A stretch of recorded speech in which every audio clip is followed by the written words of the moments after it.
Our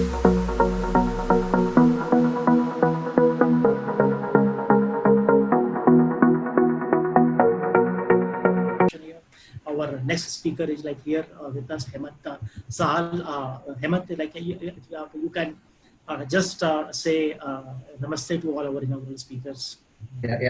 Namaskar, Agarwal sir, and Namaskar, Bansal ji.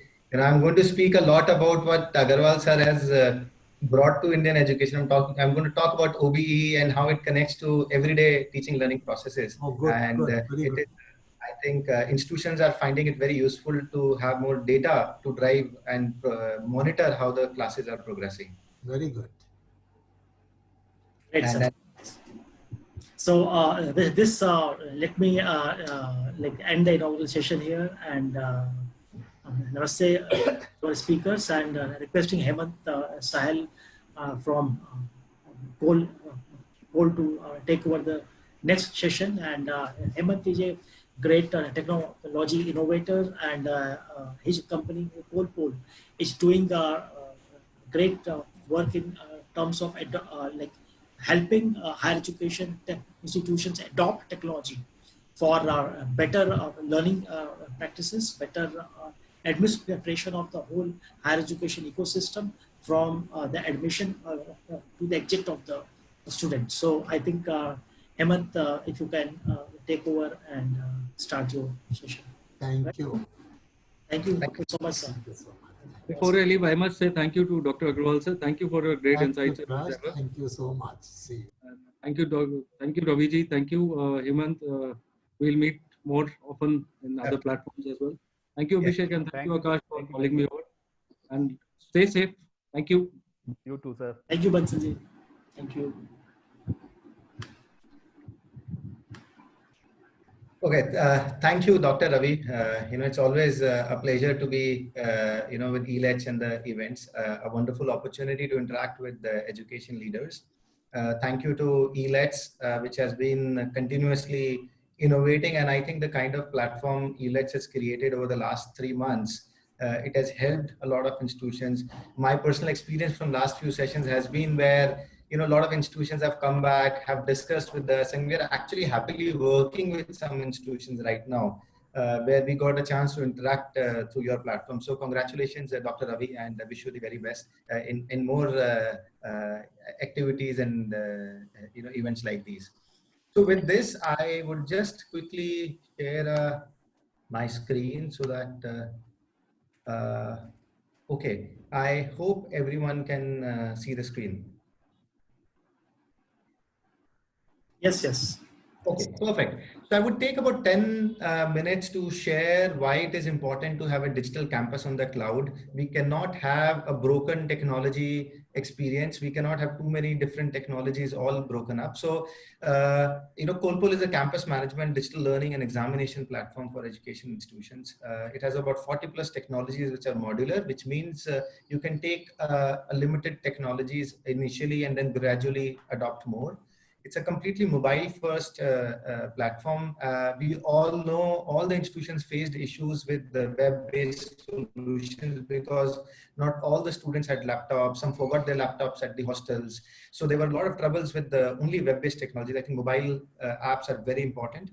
Scalable cloud-based servers, because a lot of institutions faced issues with the servers crashing. Their, the LMS they were using were not able to scale up. So cloud-based technologies are very important.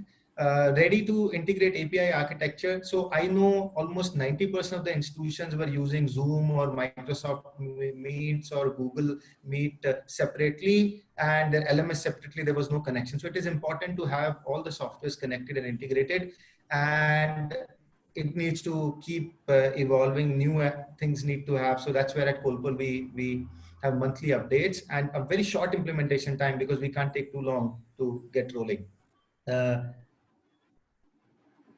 The idea is to provide you a comprehensive enterprise suite, because education deserves better technology. And what do we include when we say a comprehensive enterprise suite is a campus administration ERP, which is something known. A lot of institutions have adopted, which includes your master data, member records, infrastructure, all the key systems of record, topped up by a academic management, learning management, and an examination management system where you can manage curriculum, timetable, attendance, learning, examinations, outcome-based, and other reporting. And top of it, digitizing campus flows. So in any college or university, there are not even hundreds, thousands of workflows, from transportation to leave approvals to inventory issuances, so many of them, visitor passes, and so many things. So it is high time we start digitizing every application, approval, grievance, complaint, issuance, to bring in more productivity, be more paperless and cashless and contactless in the campus. And also because we personally use technologies like WhatsApp, Facebook in our personal lives, how do we create a collaboration and engagement environment in the campus, where students, teacher to teacher interactions can happen in a more formal academic environment rather than personal tools, which are cluttered intelligence, new age experiences like chat and voice, and integrate other technologies. So that's the what we call the enterprise suite here. The idea is from the time student is applying to students' induction in the campus, to the academics, extracurricular, and campus life, and finally the graduation and becoming alumni, everything has to be handholded by technology beautifully.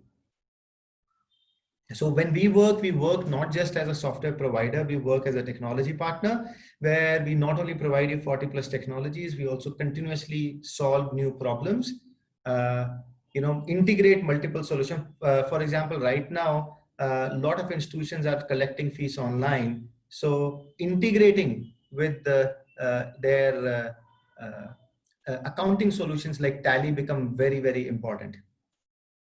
And custom data analytics, every institution wants to analyze the data in a different way. So how do you build the right dashboards for them to evaluate what's going on?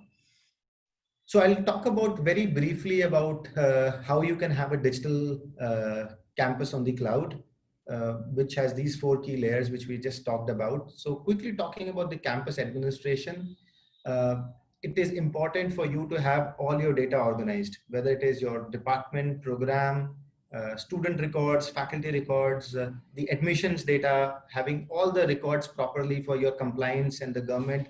Like in admissions, a lot of state government quotas come in. So how do you organize the data? Because otherwise it becomes issue to manage this later on. The next is your fees, dues management, integrating it with accounting, placement and career services. I think Bansalji talked about a compulsory internship for engineering students. So how do you help students get internships? Infrastructure, institutional calendar, and parents. So these are all what a traditional, typical ERP would have. So that's step 1. That's just the beginning. The second, which is very important, is the digital classes and AI proctored examinations, which is the mainstream today. So according to us, the 4 key areas for technology-driven learning, it starts with OBE, which is how do you define your curriculum? How do you set up program objectives and outcomes, course objectives, course outcomes, and how do you connect it to Bloom's taxonomy is very important. This takes some time. It requires some training for faculty members to be able to, and software should make it easy for you to define and design your course. Once your course is designed, comes learning management system, where you can have online sessions using Zoom or Google Meet or Microsoft Teams. You can upload videos for pre-recorded sessions. You can have assignments, live quizzes, and graded discussions, which are very important, and polls to know if the students are. So that comprises the delivery part. The assessment, which is examination. So you need to very scientifically define a course assessment schema in the starting. What kind of assessments suit a particular course? And then create question papers in alignment with that schema. Conducting examinations digitally is very important, ensuring no unethical practices are followed in the examination. The integrity of examinations are maintained. And while these 3 things are happening, which is OBE, which is designing, delivery through LMS, and assessments through an examination management system, all this will result into a lot of data, and that data needs to be analyzed by converting into reports at the feedback level, NBA, NAC reports, and ISO reports for institutions who have gone for ISO certification. So that's the framework for a digital learning environment that an institution needs to have. So you need to have a very good learning management system which allows you to have a simple, easy to use user experience with discussions, assessments, and grades, and all the module and session-wise course being broken up. So that's very important. Like I spoke about examinations, you need to have technology that can make sure the integrity of examinations is maintained. One of the key areas here is how to make sure that students are not having, doing any malpractice or unethical practice. So we provide you a AI proctor test where the confidence score of each test is measured on the basis of, if the student tried to going on another screen or somebody else was there, is the same student giving examinations, or the student is not even there in front of this. So all that can be tracked and converted into a confidence score for you. So that's the learning environment we spoke about. Going quickly to the workflow automation part, where as we open up our universities and institutions in September, hopefully, if all things go well, we will need to look at how safe campuses can be created by moving all the workflows to a digital environment, having as less papers, as less contact in mundane tasks in the campus. So what we do, we provide you a scalable workflow engine. You can automate any kind of workflow with this, be it IT help desk, hostel services, grade pass, issuance of any kind of stationery, leave management for students. All workflows can be digitized completely. You can track the progress, and these are customizable without any additional cost. You can customize any workflow. It has QR codes integrated, so you don't need to have any typing or handover of document. All can be scanned in a contactless way. There's a feedback mechanism into it for reports, especially ISO reports require feedback on services in the campus. There's a real-time chatting here, so you don't need to call a administrator separately, or send him a WhatsApp message, or send her a mail separately. All interactions can happen here, and it comes with auto escalations. So bringing the accountability in the system is very important. So empowering your staff members with easy to use technology for workflows. So what you can do with it, you can automate at the moment 1,000+ workflows across hostels, grievances, dues, venues, IT management, transportation, visitor management, event approvals, examination help desks, anti-ragging, women safety help desk, all kind of services. And like I said, these are some examples. You can automate anything as per your requirements within a single day. So there's no coding involved. There's no additional cost involved here. The key final thing, which is campus collaboration and engagement. Students are all disconnected. They are at their homes. Faculty are sitting from their homes. So it is important for you to create a engaging digital environment, because it cannot be just limited to classes. If it was a matter of only few weeks completing the course like last semester, it was okay. But this time you're starting the term, freshers are joining, they are not connected to the campus yet. So if you want to emotionally engage, collaboration engagement environment is very, very important. So what we provide you a direct messaging, so you can have faculty mentor groups, one-on-one student to faculty mentor interactions can happen. All your e-notices can be shared, so no important information is missed.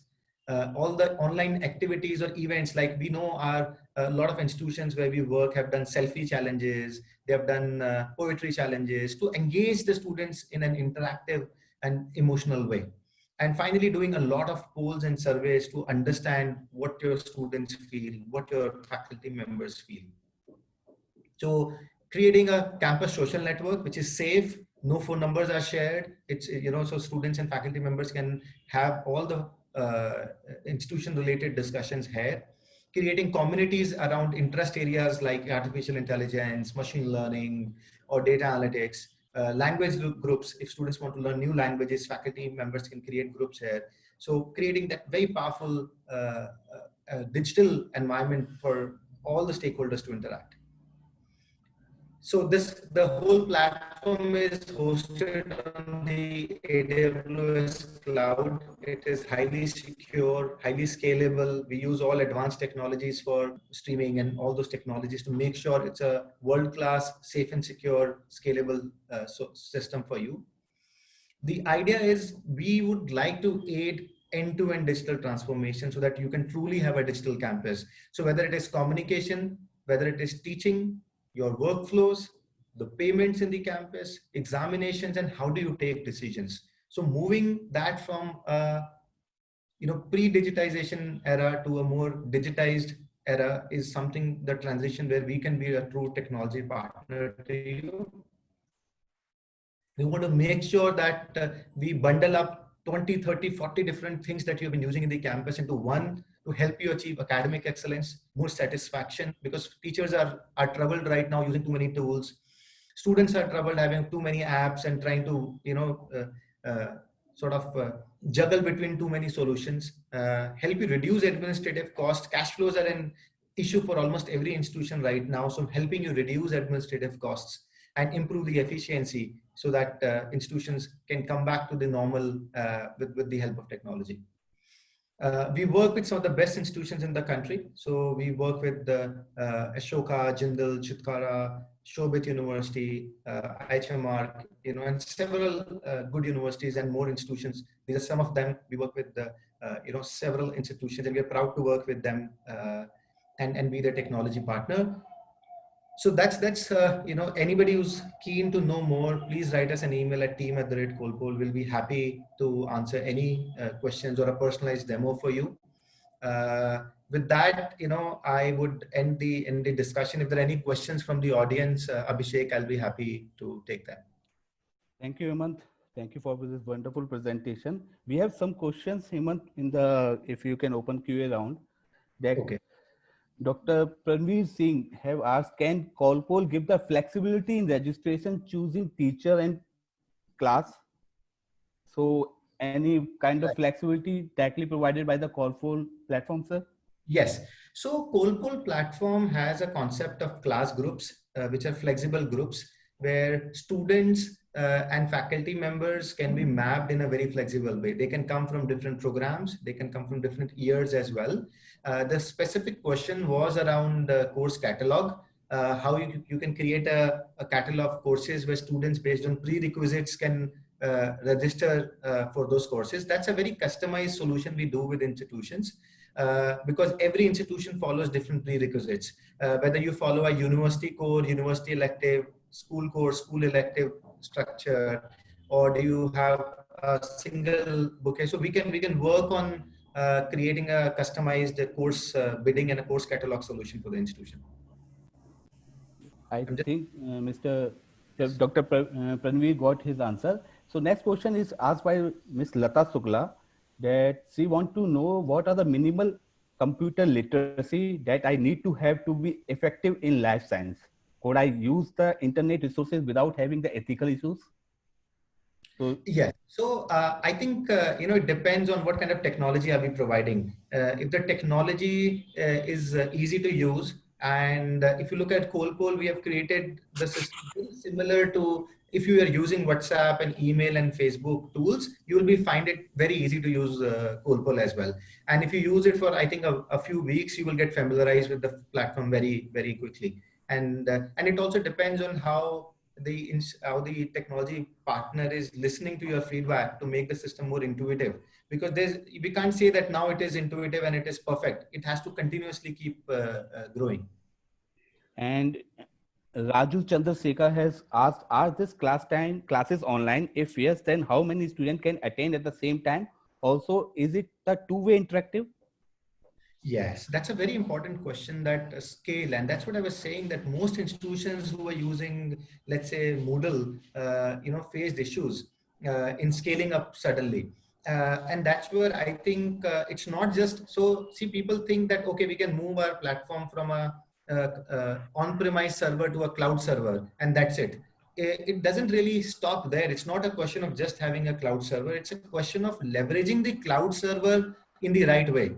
So I'll give you 2 or 3 specific examples that we use serverless computing for upload and downloading of files, which means that when we're uploading heavy files like assignments or the faculty members are trying to upload heavy video files, we don't do it via normal servers. It's done through AWS Lambda, which makes it very fast to upload and download documents.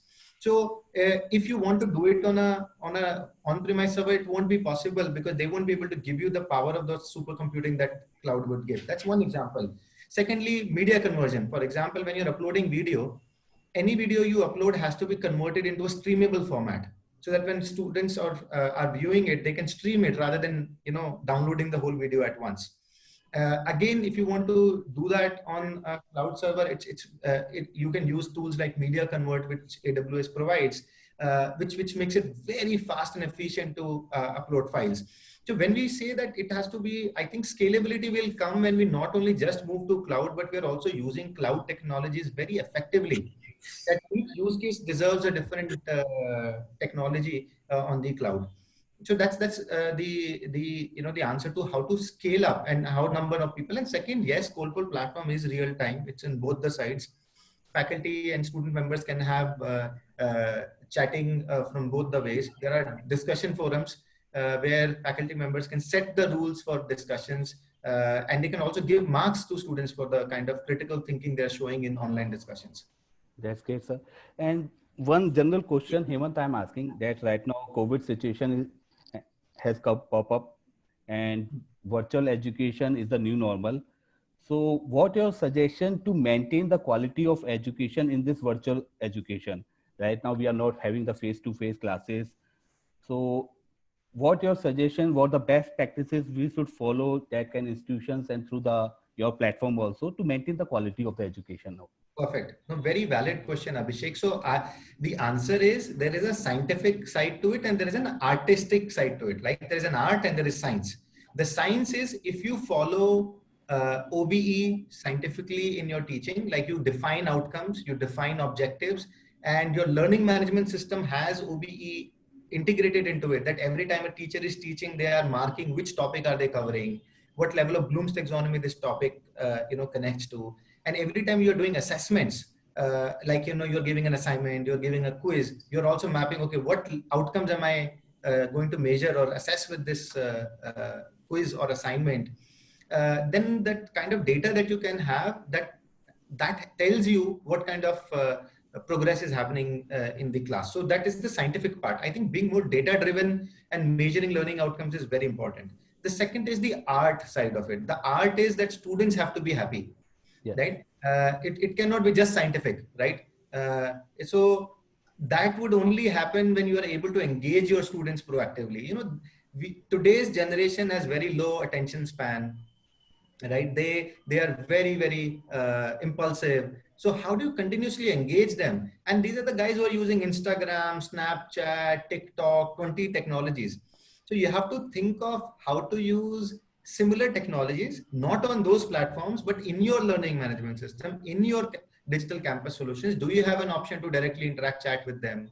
Do you have an option to create a Facebook-like feed for the students and faculty where they can share it? So a safe and secure platform where you're not diluting it by cluttering with 20 other things which happens on other platforms, but you have a very engaging, multimedia rich platform for engagements where students feel connected emotionally to their teachers, to their campuses.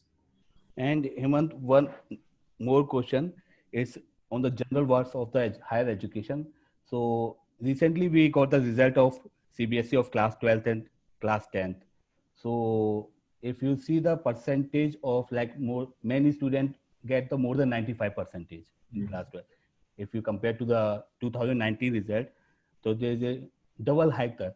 So such kind of hike, they're more than 95%. And so how it affect the admissions and the cutoffs and the admission process of the higher education system? So no, this is a very tough problem, Abhishek, and I was feeling lucky that it didn't happen in my time, because I didn't really get very good grades in 12th, but I was able to crack CBSE PMT, though I didn't become a doctor, but I was able to crack, and be in the top 1% in the country. And if I was there today, I would have not even got admitted to some of these colleges where I was in the top 50, right? So I think institutions are thinking innovatively. We have some very progressive leaders coming up in the next panel, which I'm moderating, where institutions are thinking very deeply that, look, how do we create a well-balanced and scientific way of evaluating which student to take. See, we are conducting entrance test or entrance examination for several universities. As we talk, we are doing, preparation for a large examination in Maharashtra in the coming week. Other new universities and institutions, what they're doing is they're actually creating some subjective evaluations. Let the students show some of their critical thinking, right? How they can express themselves, how they can write themselves. So they are saying that, okay, marks are great, but we also need to measure. And they are looking at also some good assessments, how to measure students, the overall, the skill set, the knowledge, the attitude, and they are coming. So it is now in the hands of the institutions, because we don't have common, I would say, scores to, or everything has got sort of, I think, normalized, like you said. And not necessarily if students who are getting bad marks or very high marks define anything about them. I was about to become a doctor, dropped out, did biotechnology, ended up becoming a software entrepreneur. So, we have to make sure that we don't get too deviated by these scores. And I think good universities are already working in that direction. They are conducting their own simple assessments, a very scientific way to evaluate students. And so one question asked by Dr. Pranveer Singh, if we have compatible server that we can have the COLPOL on our own server rather than rented cloud. Yeah. So are you providing that facility, sir? Yeah, so that's what I was trying to answer, that we would love to, but we cannot, unfortunately, because it is not just a question of running the application or hosting the database on a server. We use a lot of advanced technologies, like we use AI engines to do proctor tests where real-time image processing is happening, which cannot be done on a physical server. We use serverless computing to upload heavy files and download, so that faculty and students' experience of uploading and downloading files is simpler and better. We use media conversion files. When you are trying to upload videos, we convert them into streamable format so that students can stream them rather than downloading. So that's the reason why, even if you want to, we can't move to a physical server, because for you to create that kind of supercomputing powers on a physical server would not just, the cost will just not work out. And Hemant sir, that right now in current situation, technology is playing the major role right now in education, right? Whether it is a school, whether it is higher education. Right. So what the major challenges right now you are seeing? Is that the behavior change, or is that the technology adoption, that we don't have the tech infrastructure? So right. What your suggestion and what the best practices we should follow in terms of the as a tech innovator, sir, for the higher education domain? So Abhishek, few years back, behavioral issues were there. I agree. Not anymore. All the faculty members are using WhatsApp and Uber and all these technologies. So they are quite familiar with these technologies now. So that challenge has gone, right? Infrastructure, before cloud computing became very easily accessible, I would understand infrastructure was an issue. Buying servers, buying then server administrators, having server administrators who will, maintain them. It was a pain. Not anymore. If I look at the last 30, 40 institutions we would have installed the COLPOL platform, I see two big challenges which institutions have to resolve. They have to understand adopting technology is a very scientific process. Yeah. It will not happen. There is no magic wand. Somebody comes and, and that mindset has to be there in the key stakeholders of the institutions who are becoming a part of the implementation process. See, oftentimes we have seen institutions just dumping the responsibility onto the technology partner, saying, oh, this is happening, now you take care of it. They are not putting their mind, they are not themselves thinking about their own processes. So that's one very important area. And what will happen, hopefully, going forward, just a second, I think there's a jet passing by. I'm in Bangalore. Okay. And at least we got the flight So there is the Air Force airport is right around, and sometimes the jets fly here, which create a lot of I think noise. it's near about the Yelahanka region. No, that is different. This is also, there is one on the old airport road within the center of the Yes, city. yes. So that's where also they fly out from. So what I was answering is the quality of teams institutions are putting to implement technology will make or break the implementation. Whether institutions put money and they burn money later on without returns because they did not have the right set of peoples and the supply and demand have changed. There were earlier where companies will run behind institutions to sell their technologies. It's opposite right now. There are too many institutions who are reaching out, and the companies don't have capabilities to service everybody. So if you don't become a partner, it takes two to tango, right? So if the institutions don't partner with the companies properly, even the companies will move on. So scientifically implementing with the right mindset of the teams involved is very important. I see that as a major roadblock at the moment for a lot of institutions. Second, institutions are too short-termed a lot of times when they look at technology. Yeah. They are looking at कि अच्छा classes खत्म कर देते हैं, exam खत्म कर देते हैं. They are not looking at long term. And until or unless they don't look long term from a technology, they will always feel अरे इतना पैसा क्यों लगा रहे हैं, right? ये तो free में मिल जाएगा उधर उस solution के ऊपर. And then what will happen once they run 6 months, 9 months into something which is not matching the quality, then they have legacy issues. They have to move so much data from there to somewhere else. Then say, अच्छा ठीक है अभी तो इसे ही चलाते हैं. So if they don't look at they don't have a long-term vision on technology adoption, I think that's the second problem. So two roadblocks, like I said, good teams with a scientific plan to implement and the right mindset. Second, a long-term view of technology and not just immediately saying, अच्छा 3 महीना ही तो निकालना है, कैसे भी निकाल लेते हैं. So that is, I think, very important. Hemant sir, you have raised the question of paise. As per the owner mindset, sir, I have money to invest, sir, on a particular technology, sir. But that technology has been used by the faculty, by the administrative. So are you helping them to enhance their skills to using that technology? So how are you bridging that gap, sir, right now, as per the owner mindset, sir? Absolutely, very important. And I keep repeating this, and I'm very glad that a lot of good universities have accepted that model which we are proposing.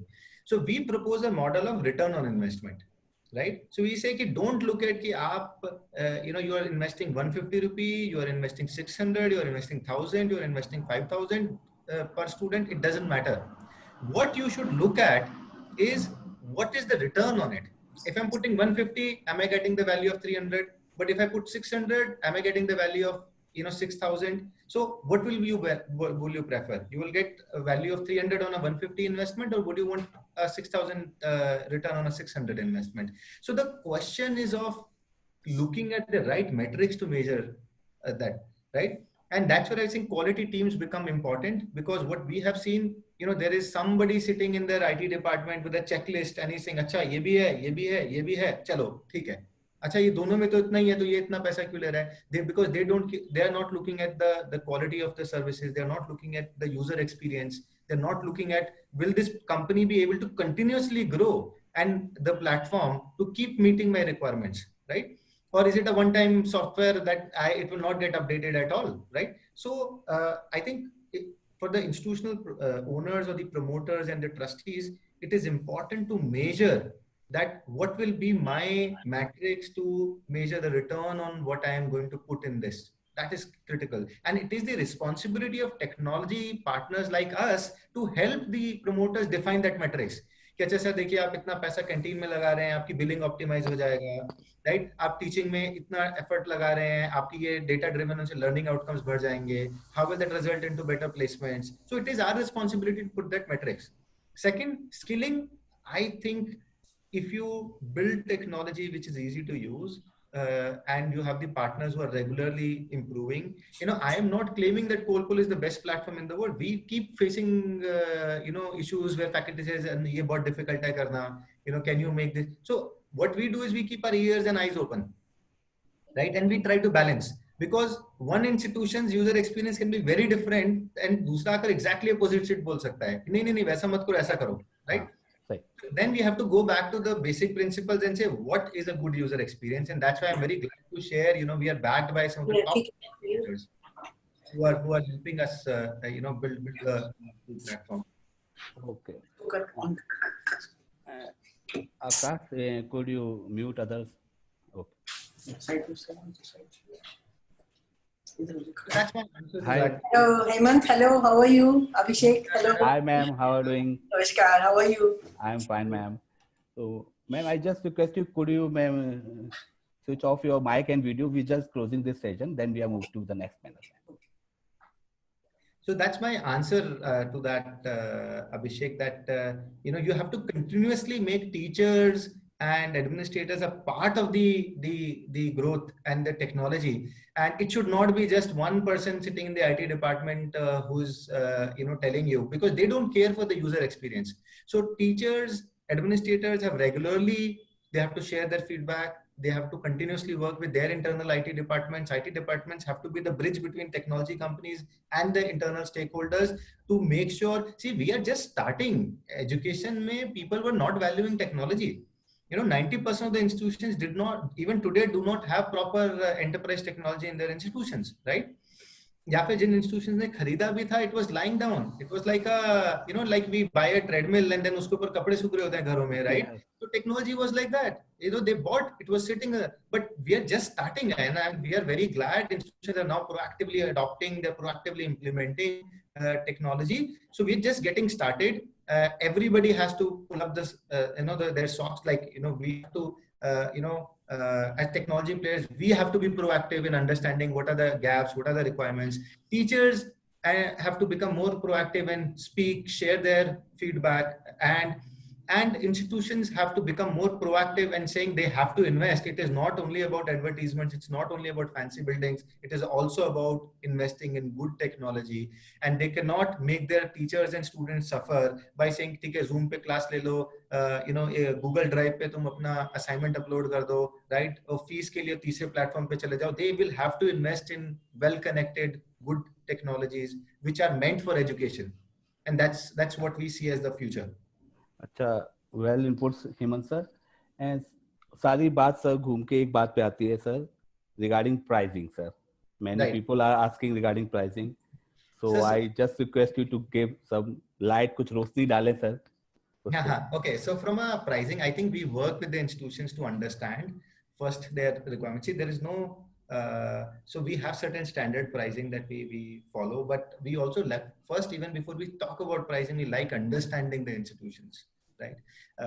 What are they affiliated? Are they universities? Will they, what stage are they? Are they just starting? They will not be able to use the 100% of Coalpole platform for the first few years, maybe.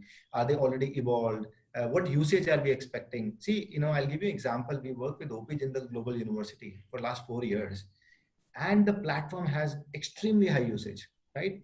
So every Thursday when the students want to move on and they move out of the campus, let's say, and they are using our so we have completely automated the student movements there in and out. The platform uses extremely high. The kind of servers required to hold that kind of usage is very high, but same may not be true for an institution. So we have to, get into which is we have to first, and that's why we said we are not a software provider only, right? We are a technology partner. Let us understand your requirements. In fact, today in the evening, we are doing a invite-only selected roundtable with Amazon. So anybody who's interested in maybe coming to the roundtable, it's a very limited places where we'll be talking deeper about pricing frameworks. I'm happy to get you an invite. We have, I think, about 30 institutions coming there. We might have 5 or 10 more. Happy to accommodate. I'm just going to write my email ID, and anybody interested, I'm happy to, so we can talk more about requirements first before we arrive at the pricing. Thanks, Hemant sir. And thank you very much, audience. I think you have listened and heard Hemant sir loud and clear regarding the technology intervention in the higher education, and regarding the prices. Hemant drop his direct email ID, so we can directly contact to him. And regarding prices, I think it's negotiable also. So audience, you can directly contact to him.